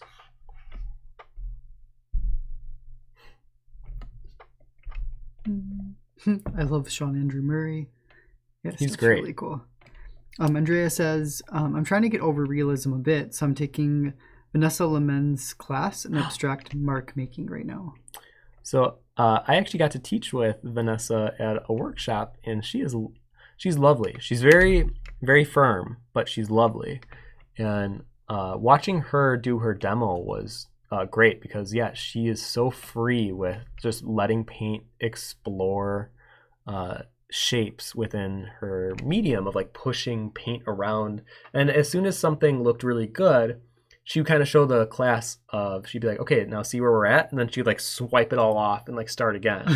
And she has this sense of not committing to anything too soon, or always letting the piece evolve as it may. And that's something that I've been trying to get better with. I think I'm so set in a pattern of if I like the way that something is going. Although, you know what, since I've met her, in like the past 2 years, I've been better at letting a piece just grow organically. Like I want to add that jellyfish hat, but as soon as I could kind of tell it wasn't working or I wasn't really feeling it, okay, take it out. There's no need for it. And if I'm not feeling the way that like his face is structured, okay, we'll go to liquify and let's move things around and make it look more to how I want. So yeah, that's a good lesson to never overcommit on a drawing, because sometimes then a better idea would come along and you're not allowing that idea to manifest because you're so set on it looking a specific way. So yeah. Jim says a follow-up about lighting.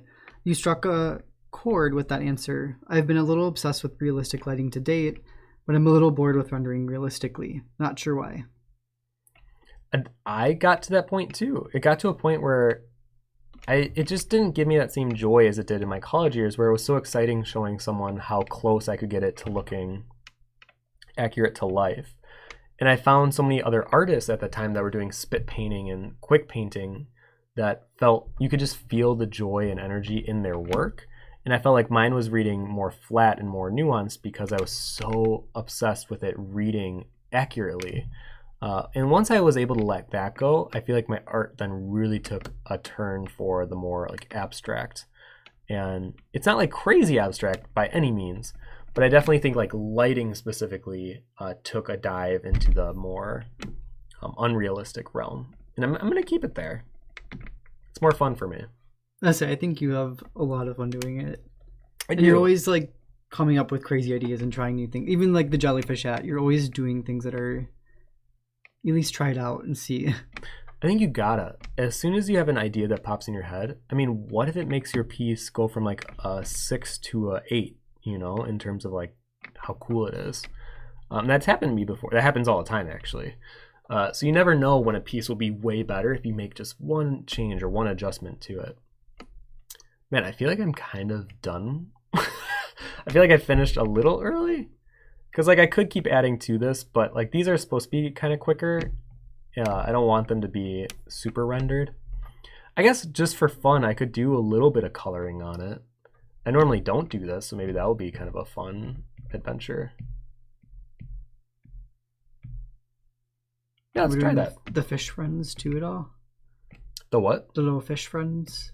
What fish friends? The ones in the Discord. I don't know if you wanted to add the fishy friends in or not.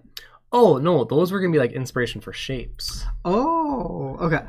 Yeah, so I was looking at the shrimp and I was like, okay, I'm going to add more of like these wavy parts, kind of like how the shrimp had. Okay. I mean, I could add a little fish friend. Maybe just like a few. Little fish friends. Yeah, because I do want to do just a little bit of coloring. I mean, the coloring could turn out horrible, but it'll be more of like a fun experiment. I feel like I've been drawing so many fish, I kind of know the different shapes a little bit.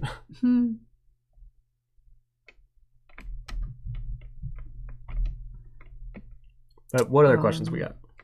Andrea says, not being precious with my piece is something I think Vanessa's class is going to help me with. Absolutely. I think that's one of her greatest strengths in teaching is teaching artists how to relinquish a lot of that control that we oftentimes have with a drawing or a painting. And then lastly, Anthony says that's something I'm working on right now. Originally, I'd go straight into a painting, and I never allowed myself to plan it out. I mean, not the worst. I feel like that can work. I do that a lot too. I mean, even with like today's drawing, I didn't really have anything crazy set in stone. I knew I wanted to draw over the number 5, but I'm one of those artists, and like, okay, I just had this discussion with my friends Alex Dostias and Sean Price, because Sean's definitely an over planner, and then I probably don't plan enough. So like we're always on opposite spectrums with this kind of stuff. And I think with like drawing, I start a drawing with like usually a face or a character pose, and I'll let the piece speak to me as I'm working on it, and the story will kind of evolve and come to me over time. And then there's other artists, and I want to also mention one is not better than the other. It's just different ways of doing things. But then like with Sean, he'll plan it so much that he'll do like huge thumbnails for it, and then eventually do like a very structured digital drawing before getting into the actual pencil drawing of it. And for me, it's way more of like, okay, I like how this kind of looks, and like the idea, I'll maybe do a quick thumbnail sketch of it, but then I'll usually just go from there, because I've learned that I have a lot more fun working if it has more of the sense of being able to grow organically.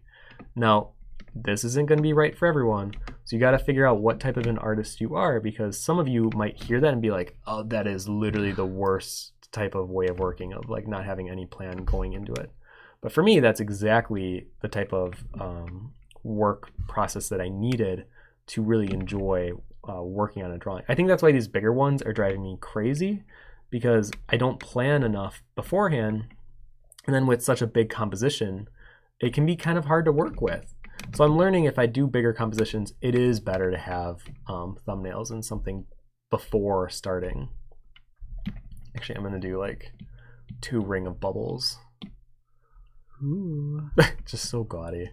I've been so into the Art Deco way of, or the Muka way, I should say, of drawing graphically and just letting it be more unrealistic.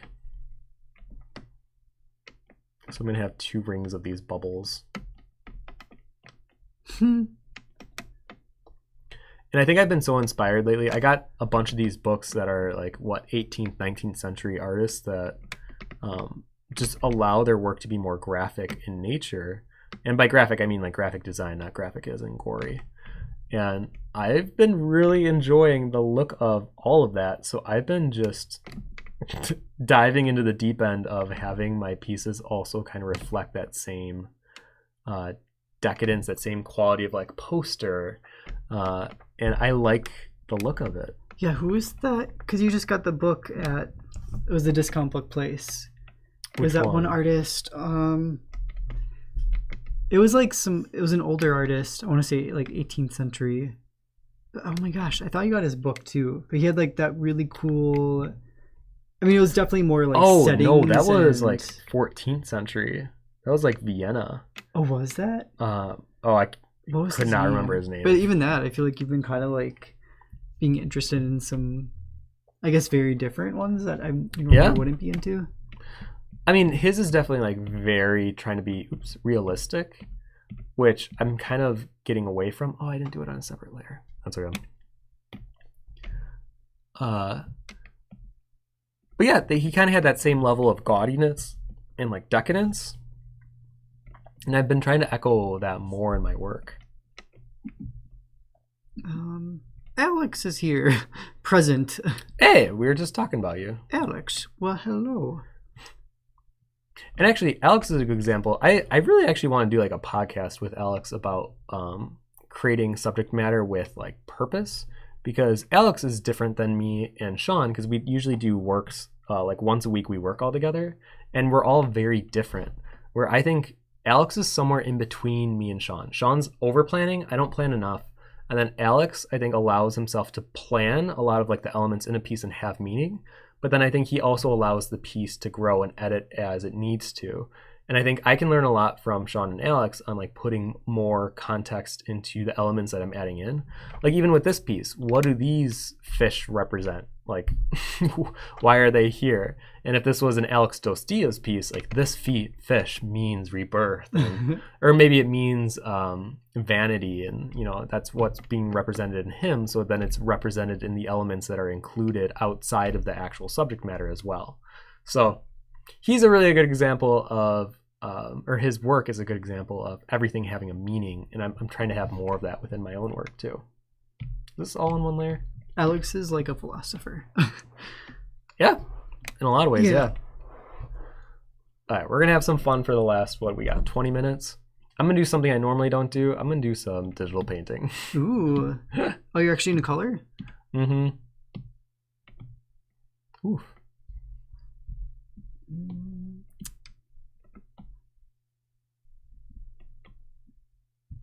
Don's Jesus says, "Hi, I'm from Brazil. I love your job." Love my job? I love your job. Yeah. Well, thank you. I love my job too. Jeremy says it's good. All right, let's see. Amory says, "Do you miss color when working on graphite pieces? And what do you like most from working on graphite black and white pieces versus color?" So with graphite, you have to focus more on contrast. For obvious reasons, you don't have hue or saturation to add contrast to work. And if you don't have your subject matter overlapping and creating contrast for you, I mean, it literally all is values that's going to make your subject matter read correctly and accurately. So I don't really miss it though, because I found such a love with playing with contrast with pencil work that I'm sure the same way people would talk about if they do color a lot, you just find what makes doing art in that specific medium or that way fun, and then you just embrace it and find, you know, patterns of making it work for you. I will say there's something about color where it can grow so organically that I do align myself with a lot, and that's why I don't think I'll forever just be, you know, never or forever away from doing color again. I think here and there I'll like get back into it, but for the most part I like graphite so much. But who knows? Never say never. I try not to overcommit to anything. I try to stay away from absolutes. So if I said I'll never do color, like you'll manifest that then, and you never will do color. So I'm always open to it, but I feel like you, when you do color stuff though, you definitely get, I don't want to say excited, but yeah, you kind of get excited though. I know the swordplay ones, and you work on them too.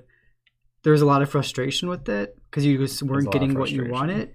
But then as you were figuring it out, I think because you're so comfortable with graphite now, it's not as, I guess, frustrating for you compared to color. I think sometimes you kind of get, I don't know, you're learning it still in a way. I feel like you know a lot about it though. Well, I think the other thing with color, just what's happening. I'm so used to doing this in Photoshop, I actually don't know how to do this in Procreate. Should it just be this? Am I going crazy? Why is nothing changing? Oh, there we go. Color, you can literally plop down color and then it can just change so drastically by like shifting palettes. Where like obviously with pencils, you can't do this. So to me, this is like so fun because it's so different than what I'm used to. I actually think that looks really cool, just like that. Right? Well, I love playing with color. I mean, this is how I play with color. When I do color, I am the least committal person to any color scheme because I love the fact that it can change and evolve. It's like, even if I really like the blue, who knows? Maybe he'll end up green. Like, you never know. I mean, it is a sea creature, so there's no limits. Yeah. And I think I did learn a little bit from my past roommate, Key, where she was so open to exploring color with like nothing was non-committal. And I think I did borrow from that a little bit. And I think that's why now when I do color, I try not to commit to anything. And then only like near like the 80% done will I finally like stick with a color palette.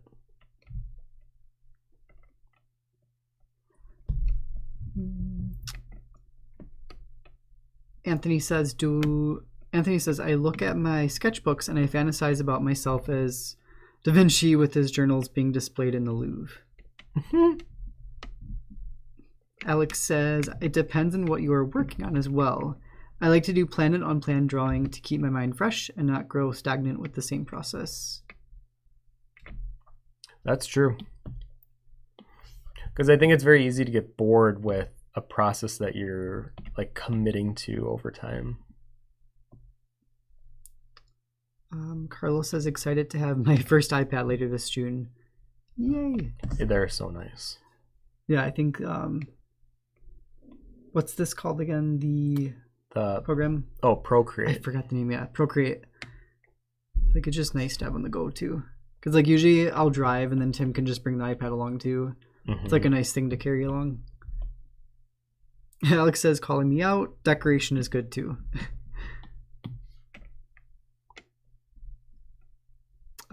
Let's see. Jim says, I see your Art Nouveau influences and raise you another art style. Would you ever consider something in the vein of Art Deco? Yeah. I mean, when I think of Art Deco in like the Muka area, I think they're very similar. Art Deco may be a little more structured, but usually when I do buildings, I actually really like the way Art Deco stuff looks.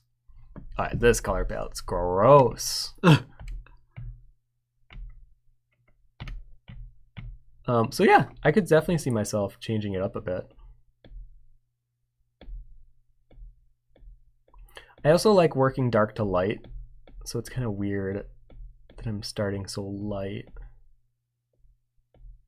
And also I'm not super familiar with the Procreate color tools. Yeah, I think only seen you ever color in Photoshop. I mean, imagine if like this was my base color palette and then I work from here. I mean, this is such a rainbow hot mess. So then it would be like fun picking out, because normally this is where like my realism studies would come out to play of like, okay, I know I need to round out under the pec so that kind of gives it more definition, and then I'll round this out just a little bit.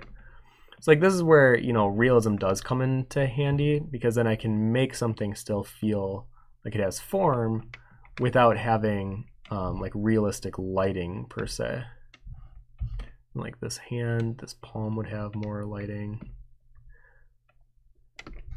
And this is where you can get away with like using really gross colors, because if it reads well, then it's just figuring out like color harmony after that point. But I think I'm so exploratory with color that me doing it live is kind of silly, because my color explorations are just ugly. And I like them to be ugly for a while, because then it's like finding the beauty in it. It takes a while. Ooh.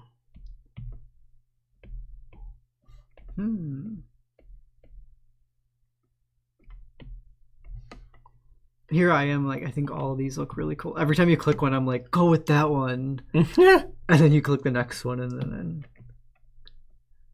Well, like a big thing with color too, and that's how I work usually with pencils, is like, okay, so you can see that his skin color in the background is too similar, so just use saturation and hue to separate the two. See how he now like stands out more? Oh yeah. So I mean, I did teach color for a while. I actually have a color course on my YouTube channel, because I used to work digitally primarily for a very long time. And it wasn't only until like 6 years ago that I changed my whole course to pencil.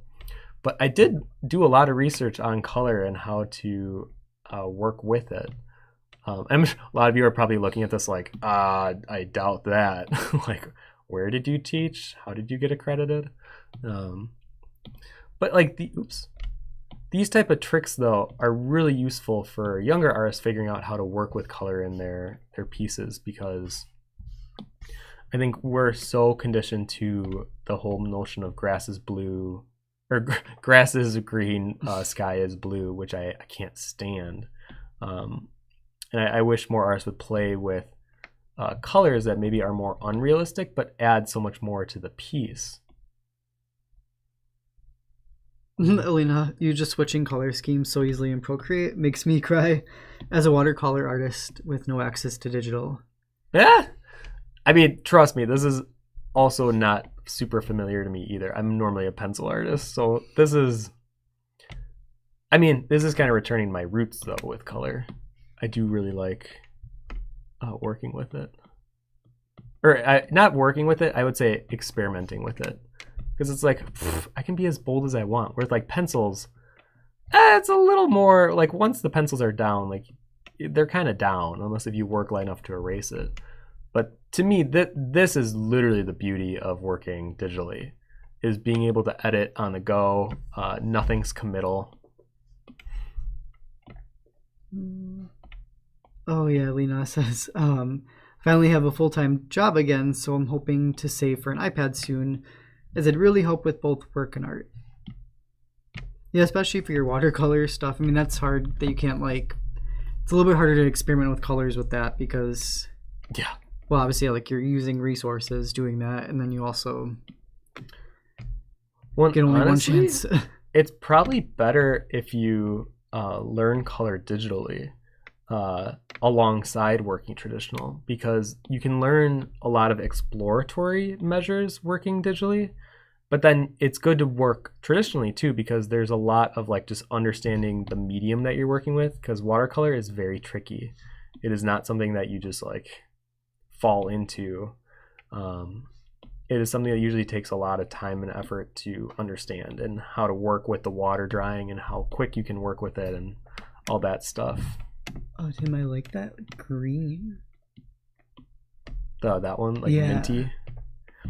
Well, what's funny is with color balancing too, if I made everywhere that green in the background, it kind of loses why it's special. Yeah. So only having it in like little pockets like here make it feel that much more vibrant. And that's why my favorite color to work with is like a gray, like a neutral gray, because it makes every other color stand out so much more.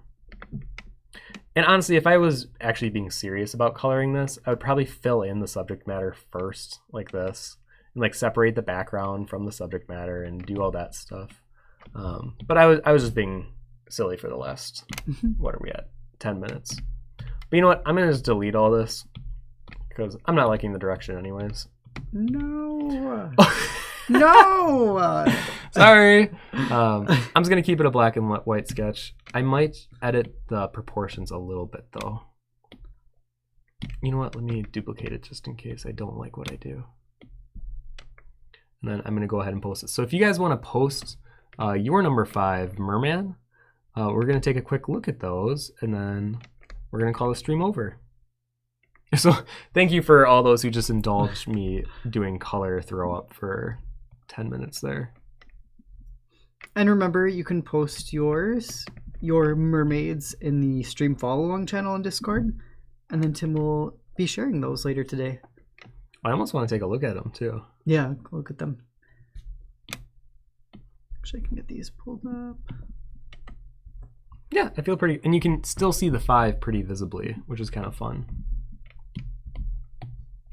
Maria says, I'm waiting for my son to get a bit older before I return to the art scene. I would love to branch into digital. It is fun. I mean, digital is way less pressure too in terms of allowing yourself to be more experimental and try new things. I think like the worst medium to try to get like back into doing art, or like specifically like working with color, would be oil. Oil is unforgiving and it is rough.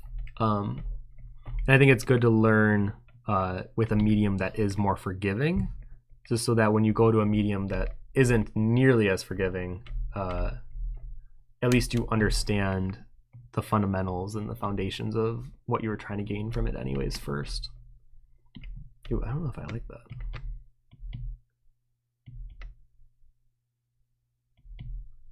The eye being darker or lighter?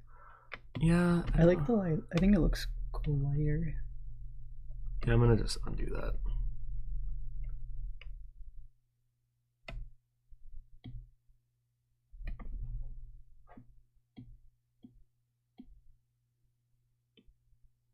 Anyways, do we have any last minute questions? Thank you. I'm a watercolor artist as well, and will need encouragement when the time comes. I give you all the encouragement. Watercolor is not easy. Just, you know, take it slow. Understand that there will be a lot of frustration. I know about like 3 watercolor artists, and yeah, all of them, they talk about how it can be frustrating, especially if you like really like a piece, and then one of the days that you start to work on it, you like totally mess it up, and you can't get back what you had, and yeah, that's a horrible ordeal. Yeah, it's a little scary. I feel like they have to have some confidence going with it, of like knowing your colors. I guess that's where the digital part helps, because you can kind of experiment beforehand a little bit. Mm-hmm. But I mean, it's still a little risky. I'm just gonna give him little shapes around his head too. Tefalina says, I started doing watercolor because of COVID. So, really? I mean, that's awesome. There's always a bright side to things. Yeah, I think watercolor is just really cool. There's a lot of technique to it though. I don't fully understand, but because just understanding like the paper saturation and stuff like that, how it works. I don't know, like how it saturates in the paper. Difficult. Yeah, I don't know. Well, you have to know like drying time, how much water to add, what that will do to the color, like all that. Yeah. I mean, I guess the same could be said about other mediums too. I mean, I would say pencil's one of the easier ones, but if you look at like oil, it has the same level of like, you have to really understand how to work with the medium. Oh yeah. Oh, Tefalina says I've been enjoying it a lot. Yeah, I think That's the I need to be best. done with this, or else it's going to look too gaudy. Which normally isn't that bad, but I like how it's reading right now. Oh, it's exciting though, definitely. Now you found something, started exploring something new, and you're enjoying it. So I think that's like a good sign to keep doing it then. Mm-hmm.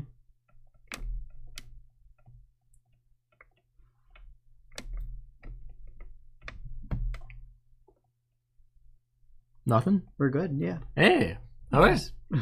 Well then, I'm gonna go ahead and call this one over. Let's see if there's any of you guys that posted in here.